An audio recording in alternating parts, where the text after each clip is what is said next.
want to take your molds to the next level and make them look like they're metal, you're in the right place. I did that on these horseshoes on this wall hanging, or one of my other favorites is on this. So you're in the right place if you want to learn how to make your molds look metallic.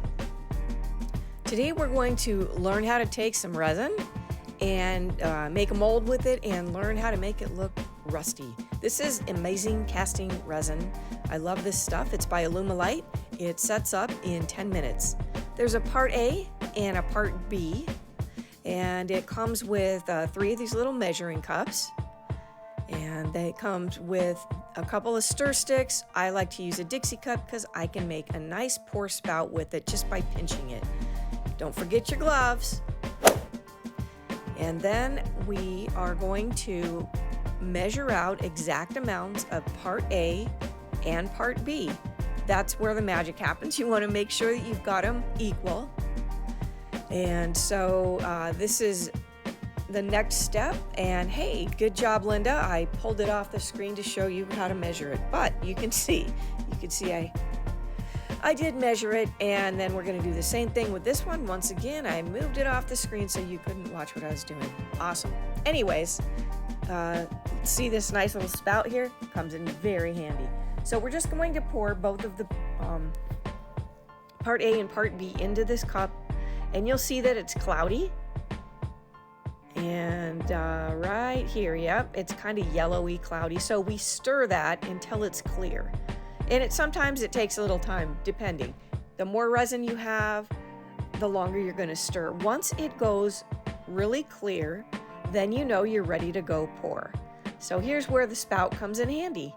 I'm going to pour it in my mold, and usually I have a little extra left over, or sometimes I make extra on purpose so that I can do more than one mold. I have this little horseshoe here, so I'm going to go ahead and finish it up there.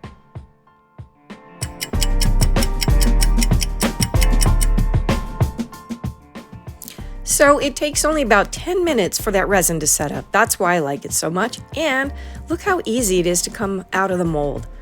So when you first take them out, they're very soft and pliable. If you've got little pieces, you can just pick that off like I did here.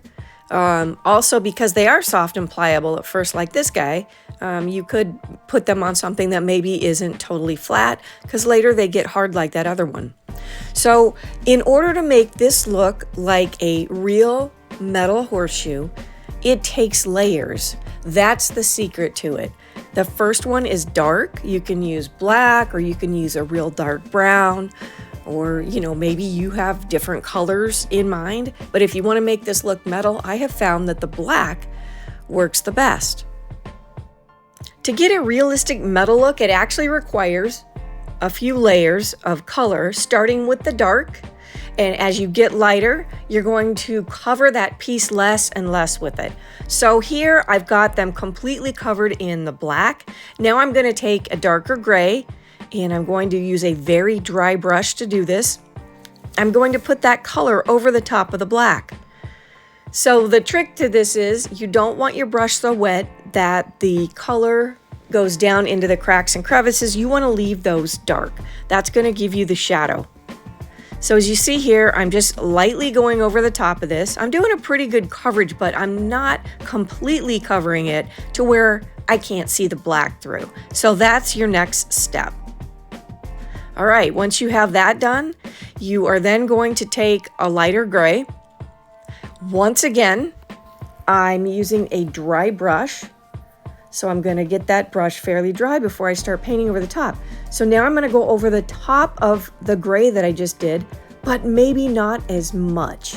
So I'm not going to try to put as much coverage. So now I'm starting to get a layered look. I've got the black, the dark gray, and then I've got this light gray. And as you can see here, it's starting to look more like metal.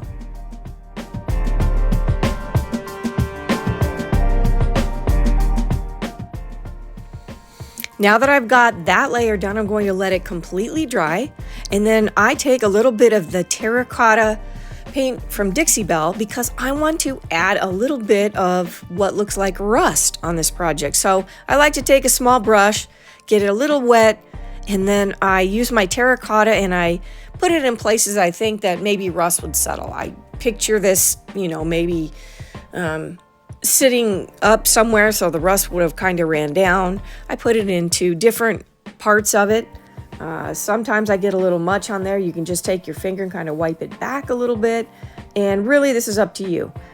Just play with it and see what effect you like. A little side-by-side comparison, and here's both of them done. So I'm going to let that dry. Then I took some zinc wax from Dixie Belle, and I put that over the top. Once again, each layer, I'm going a little less and a little less coverage. So the zinc makes it look even more metallic. And then when I go get this silver, that's what really makes it look like a piece of metal. Check this out. Look at that. Doesn't that look great? I love doing this. And when you use this, you can do this for any type of mold. I really, really like the Alumilite. That they make great molds. Check that out. Does that not look like a metallic horseshoe now? And here's where I put it on my final project. Thanks for watching. I hope that you learned something today. If you did, I'd love if you smash the like button and follow me for more tips.